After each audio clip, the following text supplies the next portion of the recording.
With your permission, I'd like to explain the aims and objects of the resolution and related issues through a PowerPoint presentation. We request for your permission for the same.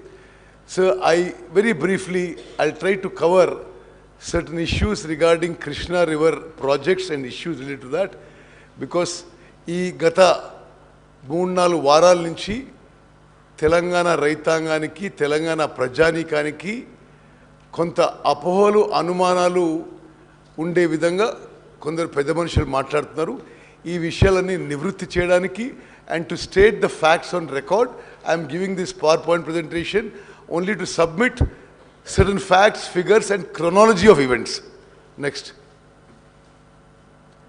So we will just cover background of this issue, then Krishna Water Disputes Tribunal 1, Bachawat Award, Andhra Pradesh Reorganization Act, the terms of reference to Krishna Waters Disputes Tribunal 2, chronology of meetings and events from 2014 to till date, and government resolution. I have already moved it.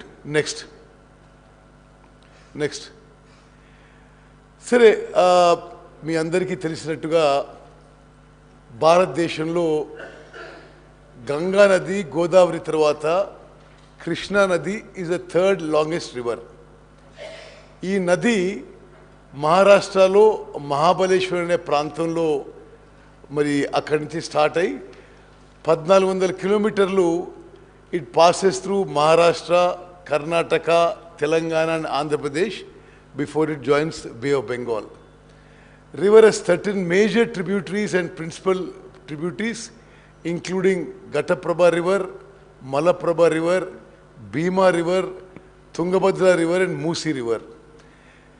ఈ నది తెలంగాణ రాష్ట్రంలో నారాయణపేట్ జిల్లాలో తంగడి village దగ్గర ఈ నది తెలంగాణ రాష్ట్రంలో enter అవుతున్న విషయం కూడా నేను మనవి చేస్తున్నాను. Next, Google map. ఈ నదీ ప్రవాహం ఒకసారి మనం పరిశీలన చేద్దాం. ఏ విధంగా ఈ నదీ ప్రవాహంలో ప్రత్యేకంగా శ్రీశైలం రిజర్వాయర్ పై గత 10 ఏళ్లుగా గత పాలకుల నిర్లక్ష్యం, అశ్రద్ధ, అసమర్థత వల్ల ఏ విధంగా తెలంగాణ రాష్ట్రానికి కృష్ణా నదీ జలాల్లో మనకు అన్యాయం జరిగిన విషయం నేను ఈ గూగుల్ ఎర్త్ మ్యాప్ ద్వారా తెలియజేస్తున్నాను. ఈ రివరు మహాబలేశ్వర్ మహారాష్ట్రలో మొదలై just go along the flow. ఇది మహారాష్ట్రలో 115 కిలోమీటర్లు ట్రావెల్ చేసి కర్ణాటకలో ఎంటర్ అవుతుంది. కర్ణాటక నుంచి ఇక్కడ ఒక హిప్పార్జీ బ్యారేజ్ అని, ఆ తర్వాత మూవ్ ఫర్దర్ ఆల్మట్టి డ్యామ్ దగ్గర వాళ్ళు స్టోరేజ్ చేసుకుంటున్నారు. ఆ తర్వాత నారాయణపూర్ దగ్గర, ఆ తర్వాత కృష్ణా నది ఇప్పుడు ఈ తంగిడి అనే ఈ విలేజ్ దగ్గర it enters the Telangana state. Telangana state enter అయిన తర్వాత జూరాల రిజర్వాయర్ ఉంది. అక్కడ గతంలో కట్టిన ప్రాజెక్ట్ విషయం మీ అందరికీ తెలుసు. I will not go into details of that. Then it comes down and then we come to Srisailam reservoir. Srisailam దగ్గర తుంగభద్ర కూడా ఇక్కడ జాయిన్ అవుతుంది. శ్రీశైలం రిజర్వాయర్లో స్పీకర్ సార్, ఇక్కడ మీ ద్వారా గౌరవ శాసనసభ్యులందరికీ తెలంగాణ రైతాంగానికి తెలియజేయాల్సిందంటే, తెలంగాణ రాష్ట్రం ఏర్పడ్డది తెలంగాణ నదీ వాటాలు రివర్ షేరింగ్లో గతంలో అన్యాయం జరిగింది.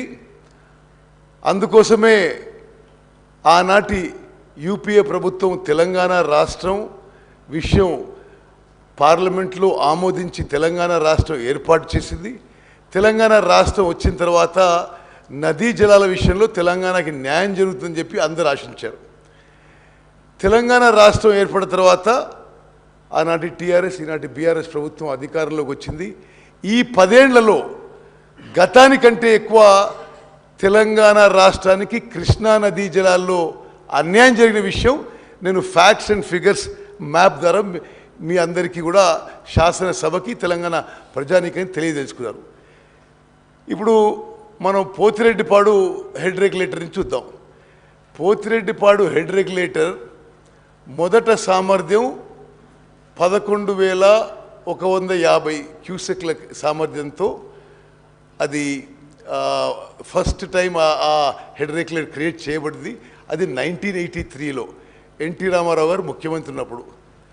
ఆ తర్వాత రాజశేఖర రెడ్డి గారు ముఖ్యమంత్రి ఉన్నప్పుడు ఈ హెడ్ రెగ్యులేటర్ కెపాసిటీ 44,000 క్యూసెక్స్కి పెంచడం జరిగింది. కానీ 44,000 క్యూసెక్స్ శ్రీశైలం అట్ 840 లెవెల్లో. 2020లో ఈ పోతిరెడ్డిపాడు హెడ్ రెగ్యులేటరు